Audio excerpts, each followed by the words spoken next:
When people hear the name Genghis Khan, they think of ruthless battles, thundering horsemen, and an empire that swallowed half the known world. But behind the stories of military genius lies something darker, something most history books quietly skip.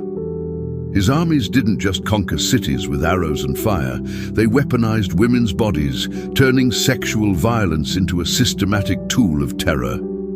And the most horrifying part, it wasn't chaos, it was strategy. Part 1. Terror Beyond the Sword.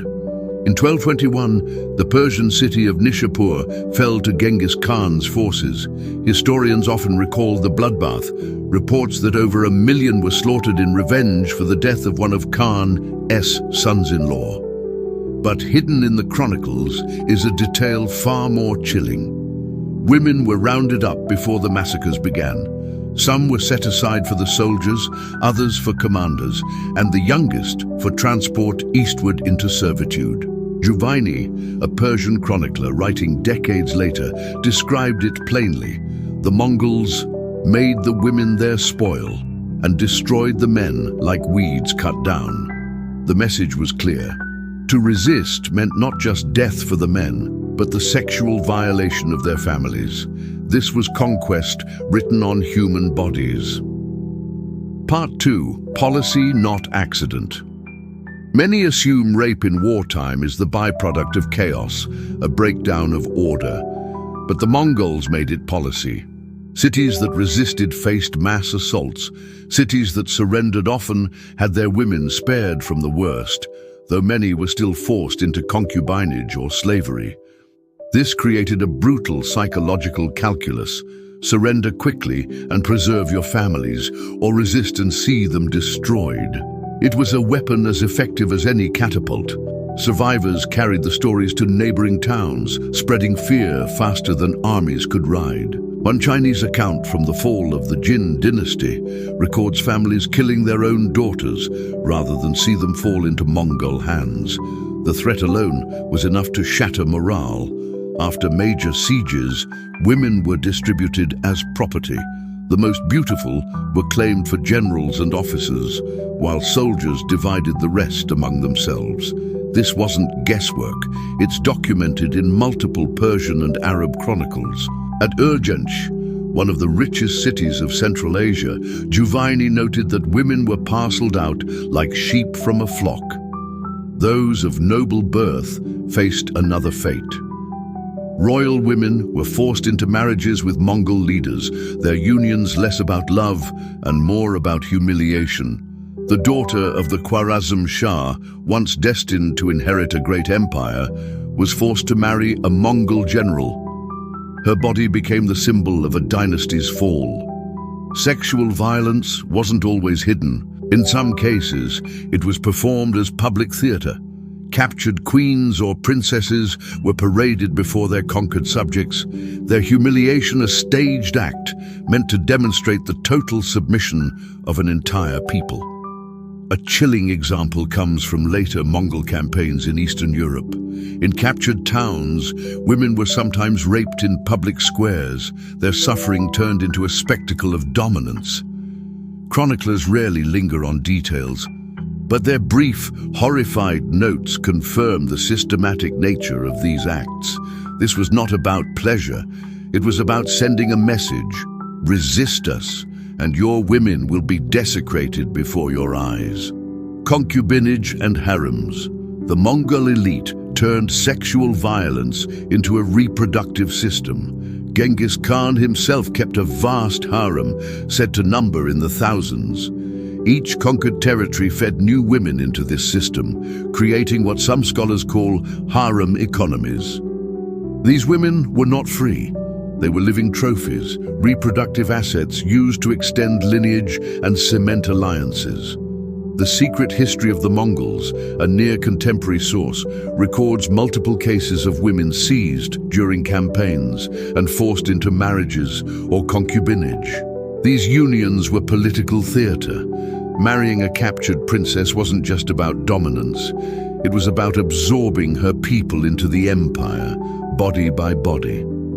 Children as tools of conquest. The horror didn't end with the women. Children conceived through rape became living symbols of domination. Genetic studies in 2003 revealed that up to 16 million men alive today carry the Y chromosome of Genghis Khan or his close relatives. This staggering legacy cannot be explained by chance. It points to systematic sexual domination on a continental scale. For the victims, this meant their lineages were cut short. Sons killed, daughters raped, and the bloodlines of entire dynasties overwritten with Mongol seed. To the conquerors, it was the ultimate victory, not just the destruction of cities, but the remaking of populations in their own image. Religious desecration. Even sacred spaces were not spared. When Mongol forces stormed Buddhist monasteries or Islamic shrines, sexual violence was often part of the desecration. Persian chroniclers describe nuns and devotees assaulted in places of worship, the violence doubling as sacrilege. This tactic was more than cruelty. It attacked the spiritual heart of a people. By violating women in temples or mosques, the Mongols desecrated faith itself, leaving survivors not only traumatized, but spiritually shattered. One of the most haunting aspects of these atrocities is how casually they are recorded. Chroniclers like Juvaini, Rashid al-Din, and Chinese officials rarely linger on details. Rape was assumed, so expected that it required little elaboration. This silence is its own testimony. The horror was so common, so systematic, that it became invisible in the narrative of conquest. Victims' voices are almost completely absent, silenced not only in life, but in history. What we know comes filtered through the pens of men, writing with detached acceptance. Stories of sexual violence traveled faster than the Mongol cavalry. Cities often surrendered at the first sight of dust clouds, not because of military weakness, but because of the terror carried in rumor. One letter from a Russian monk during the Mongol invasion describes towns submitting without a fight, terrified by reports of women enslaved and children impaled. In this way, sexual horror became as effective as siege engines. The Mongols didn't need to conquer every fortress. Their reputation did the work for them. Legacy in blood. The true scale of Mongol sexual violence is written not in chronicles, but in blood. Populations vanished. Dynasties disappeared. Genetic studies confirm the biological shadow of conquest, a legacy that speaks louder than surviving texts. For women, the aftermath meant lifelong servitude, forced marriages, or assimilation into foreign households. For conquered peoples, it meant trauma passed down in silence, shame, and fractured memory.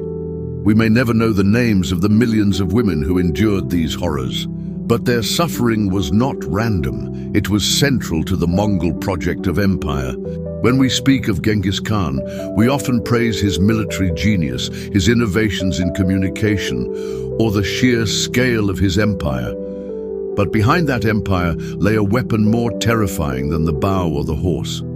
Sexual violence was not a side effect of conquest. It was conquest. It was policy, strategy, and legacy.